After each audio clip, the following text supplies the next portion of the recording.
O exército israelense fez a primeira grande ofensiva contra Beirute desde o cessar-fogo com o grupo extremista Hezbollah.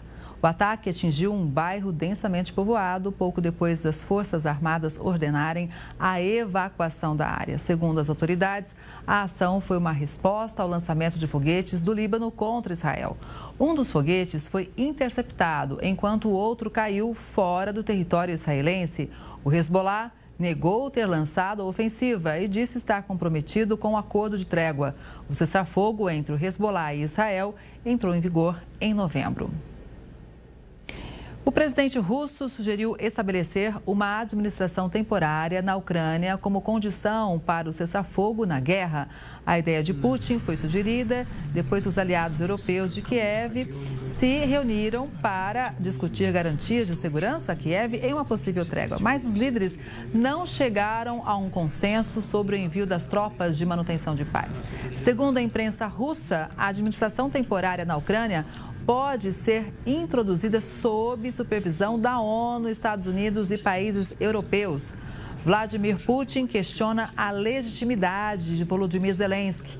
O mandato do líder ucraniano deveria ter terminado em maio do ano passado, mas por causa da lei marcial em vigor no país, não foram realizadas eleições. E quem chega para fazer uma análise desse assunto é o Vitélio Brustolin, que é professor de Relações Internacionais da Universidade Federal Fluminense e pesquisador de Harvard. Vitélio, boa tarde, seja sempre muito bem-vindo. Boa tarde, Kelly. Boa tarde a todos. Obrigado pelo convite. Bom, a pergunta que eu já vou fazer primeiro, como fazer eleições no meio de uma guerra, né? Mas é exatamente isso que diz a Constituição da Ucrânia, né? O Putin está dizendo que o Zelensky está no poder desde depois do prazo das eleições, mas a Constituição diz que não pode ter eleições sob lei marcial. O país está numa guerra, 20% dele está ocupado. Como é que as pessoas vão votar naquelas áreas ocupadas? E os soldados que estão na frente de batalha votam como? A Constituição proíbe. Agora, é muito interessante o que o Putin fala, né? Ele falou isso para uma base naval, falou isso para soldados, porque o Putin está no poder desde dezembro de 1999. As pessoas caem de janelas, entre aspas, na Rússia, os adversários dele. O Navalny foi morto na Sibéria, congelado. Agora, o Putin está pedindo eleições na Ucrânia, porque desde o início da guerra ele quer tirar o Zelensky do poder. Tentou tomar Kiev, derrubar o governo do Zelensky, que é um governo que se opõe a um alinhamento com a Rússia, ser um país fantoche como é Belarus, por exemplo, onde o ditador Lukashenko, que está no poder de Belarus desde a década de 90, é um aliado do Putin, inclusive recebeu armas nucleares da Rússia dentro de Belarus. É mais uma demanda, Kelly, para tentar continuar prolongando essa conversa com os Estados Unidos, com o Zelensky, que diz que ele está enrolando o Trump. Agora ele diz que eleições seriam a condição para iniciar uma conversação de cessar-fogo, para iniciar as tratativas de paz. Na verdade, é o que o Putin queria desde o início da guerra, era derrubar o Zelensky e tomar a soberania da Ucrânia, e agora ele usa isso como uma condição para iniciar as conversas, Kelly. Bom, agora era exatamente esse ponto que eu gostaria de explicar mais aqui, esclarecer mais com você. Você acredita que essa seja uma estratégia de realmente cada vez colocar uma objeção para tentar ganhar tempo com os Estados Unidos? Porque ficaria muito complicado para o Putin simplesmente dizer não concordo, isso para o Trump? É exatamente isso o que o Zelensky disse, que é o assessor de comunicações presidenciais, o Dmytro Litvin, da Ucrânia, acabou de dizer, olha, o Putin só está enrolando, e é exatamente isso que o próprio Trump disse esta semana, a jornalista disse, olha, eu acho que o Putin pode estar enrolando, é uma estratégia de negociação que eu mesmo talvez seguisse. O Trump falou isso. Então, é claro que se a Rússia realmente quisesse a paz, como é a retórica russa desde o início, a Rússia já teria chegado a um acordo, estaria pelo menos respeitando o cessar-fogo que foi negociado pelos Estados Unidos, porque o que a Ucrânia está dizendo é que, nesse momento, a Rússia continua atacando a infraestrutura energética da Ucrânia e, por outro lado, a Rússia diz que a Ucrânia também está fazendo isso. Só que a Ucrânia diz, não, nós não fizemos, os Estados Unidos, os países têm como verificar isso, porque fica uma assinatura na atmosfera de quem atacou o quê. Então é verificável que a Rússia está usando uma false flag, né, uma bandeira falsa, para imputar a culpa na Ucrânia, ao mesmo tempo que descumpre o cessar-fogo, Kelly. Vitelli, é claro que o Zelensky ia responder, né? O presidente ucraniano, então, ele respondeu às declarações da Rússia. Segundo Zelensky, as condições impostas por Moscou para uma trégua são irrealistas. Zelensky participou de um encontro com líderes europeus na França e deu uma entrevista a uma emissora do país. O presidente também afirmou que o fim das sanções contra a Rússia pode ser um desastre e fez fortes críticas a Vladimir Putin. Em um dos momentos, Zelensky disse, abre aspas, a segunda coisa que ele teme é a perda de poder. Isso depende da estabilidade da sociedade, mas também da idade dele. Ele morrerá em breve. Fecha aspas, Vitélio. O Zelensky, ele esteve conversando com líderes europeus ontem. Existe uma intenção do Reino Unido e da França de enviar tropas para a Ucrânia. Outros países, como você falou há pouco, não enviariam tropas sob essa aliança. O Macron disse que não é necessário que haja um consenso de todos, que só a Ucrânia, aliás, o Reino Unido e a França já seriam suficientes.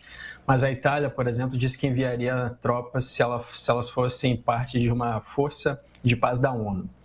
Então, existe uma discussão hoje dentro da União Europeia de como continuar ajudando a Ucrânia, inclusive isso que o Trump negociou com o Putin, né, de baixar as sanções contra produtos agrícolas e fertilizantes da Rússia, a União Europeia não aceitou. E o sistema SWIFT, que é o sistema de pagamento internacional, é sediado na Bélgica, é uma criação belga. Então, por mais que os Estados Unidos negociem isso, se os europeus não quiserem, eles não vão colocar em vigor. É até uma mensagem da Europa para os Estados Unidos de que não adianta negociar diretamente com a Rússia se não conversar com os europeus e com os ucranianos, porque não vai ser implementado.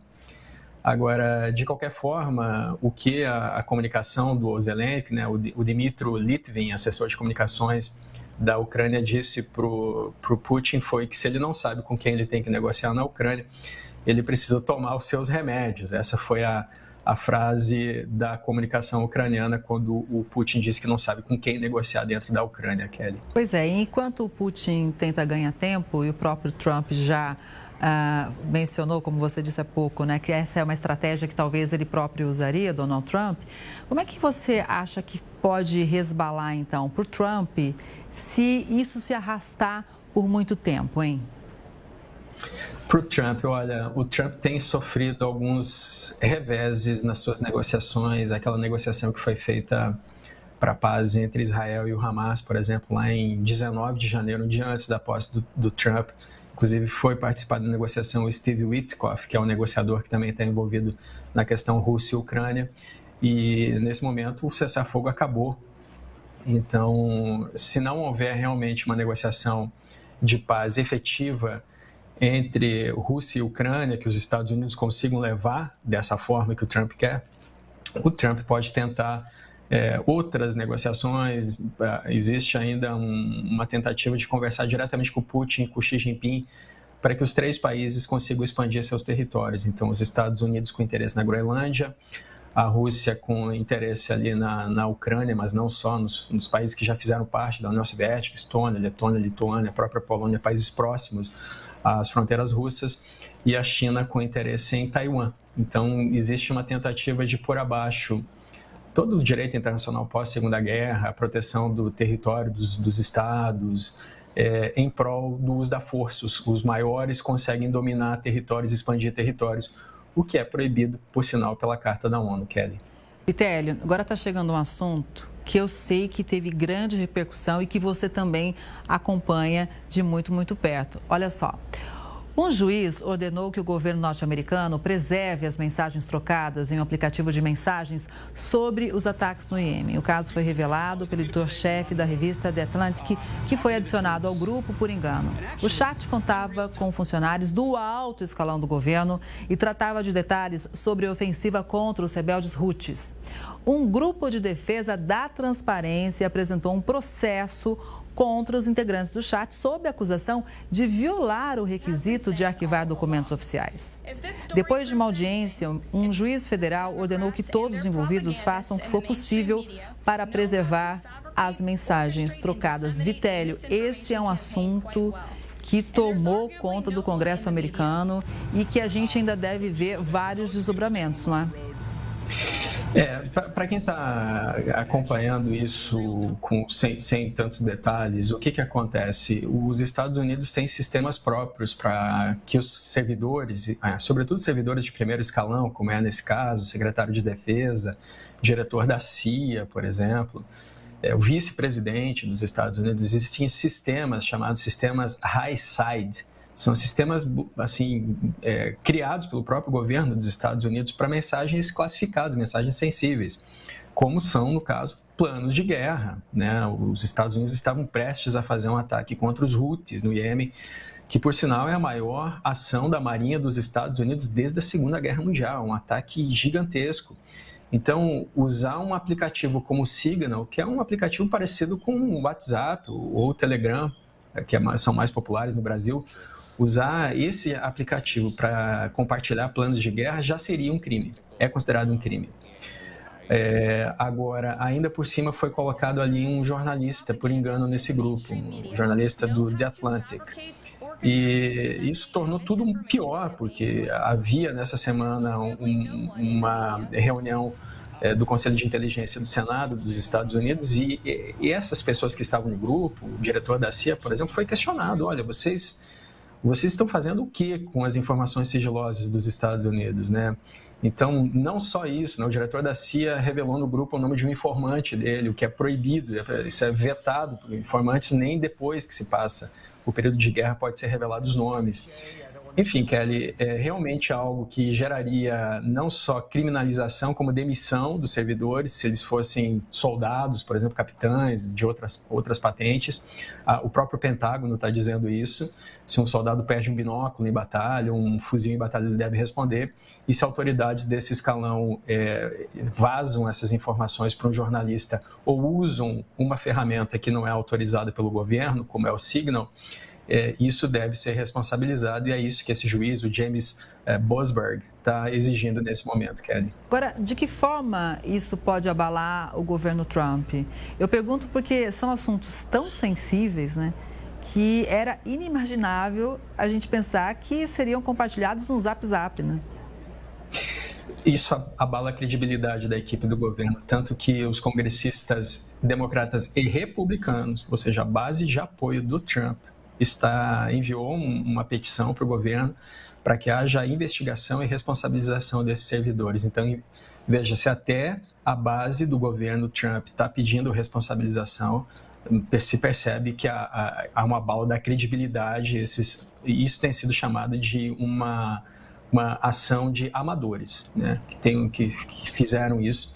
Inclusive, para finalizar, em 2016, nas eleições de 2016, o Trump conseguiu muitos votos em cima da Hillary Clinton, porque ela tinha usado a conta dela do Gmail para mensagens confidenciais. Ela era secretária de Estado dos Estados Unidos.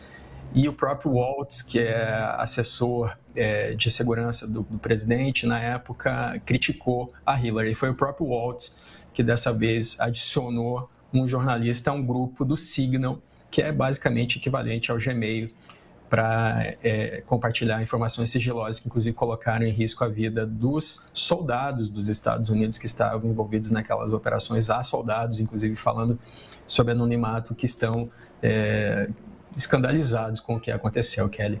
Vitelio, está chegando aqui um outro assunto polêmico, porque o vice-presidente dos Estados Unidos, J.D. Vance, viajou para a Groenlândia. A viagem é vista como uma provocação após ameaças do presidente norte-americano Donald Trump de anexar a ilha autônoma da Dinamarca. Na quarta-feira, a gente lembra aqui, Trump falou das intenções de tomar o território para garantir a segurança dos Estados Unidos. Os governos da Dinamarca e da própria ilha continuam firmes contra o republicano. A visita acabou limitada a uma viagem de Vance e da esposa, acompanhados pelo secretário de Energia, à base militar americana na costa noroeste do território. Isso vai permitir que o vice-presidente seja informado sobre questões relacionadas à segurança do Ártico e se reúna com as tropas. É mais um ponto polêmico, né, que não tem sido deixado de lado pelo Trump, né, Vitelio? Pois é, a Groenlândia pertence à Dinamarca, né, território dinamarquês. Essa base que o J.D. Vance está visitando junto com a esposa dele, a Usha, tem também o Mike Waltz, que também está nesse escândalo do Signal, tem o secretário de Energia, o Chris Wright, como você citou há pouco. A Groenlândia tem hoje 57 mil pessoas, ela tem muitos minerais de terras raras, né? São cerca de 20 minerais que são usados para baterias, para celulares, para automóveis, mas ela também é uma localização estratégica, sempre, faz muitas décadas que os Estados Unidos cobiçam aquele território, mas sobretudo agora por conta do aquecimento global, aquela rota do Ártico se tornou navegável sem necessidade quase todo ano de usar navios quebra-gelo. Então, ali é um território que interessa aos Estados Unidos. 85% das pessoas da Groenlândia se opõem a que a Groenlândia faça parte dos Estados Unidos. Os 15% restantes também não querem que ela faça parte, querem que ela seja um território autônomo. Mas aí veja como as ações do Trump têm tido efeitos contrários, né? Então, a Dinamarca se opõe, a população da Groenlândia se opõe, o Canadá, nesse momento, se diz não mais um parceiro que confia nos Estados Unidos. A OTAN, por outro lado, também perdeu a credibilidade, porque não acredita que os Estados Unidos poderiam ajudar em caso de guerra. A Europa vai para uma corrida armamentista. E, ao mesmo tempo, enquanto essa visita é feita pelo J.D. Vance, o Pete Hegseth, secretário de Defesa dos Estados Unidos, está nas Filipinas, tentando dizer para os países da Ásia que os Estados Unidos ajudariam caso haja uma agressão da China contra Taiwan ou contra algum desses países, já que as Filipinas têm sofrido com as embarcações chinesas no Mar do Sul da China, Kelly. Pois é, mas tem mais polêmica chegando para a nossa análise aqui no Conexão, viu, Vitério? Porque é o seguinte, um relatório de inteligência americano divulgado nessa semana alertou que a China é a principal ameaça aos interesses globais dos Estados Unidos. O documento aponta que a China vai continuar expandindo as atividades de coerção e de influência para enfraquecer os Estados Unidos no plano internacional.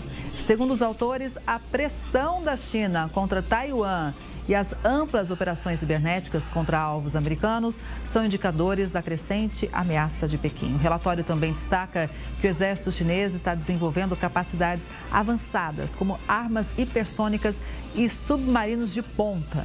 Além da China, o relatório analisa ameaças representadas por Rússia, Coreia do Norte, Irã e criminosos transnacionais não estatais, como cartéis de drogas mexicanos e grupos extremistas islamitas. Vitélio, agora em relação à China, é uma situação complicada porque existe também a relação comercial, né?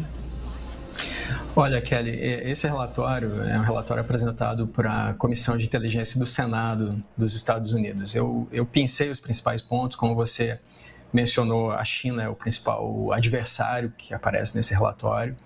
Existe sim a questão comercial, como você cita, as tarifas, tudo isso está em questão. Agora, esse relatório, ele aponta alguns principais pontos, né, que a China busca ultrapassar os Estados Unidos como potência de inteligência até 2030, que em 2025 a China provavelmente vai aumentar a pressão econômica contra Taiwan, ou seja, ainda não uso da força, embora não se descarte que o Xi Jinping possa atacar Taiwan com o uso da força até 2027, ou seja, aí uma janela de 2 anos.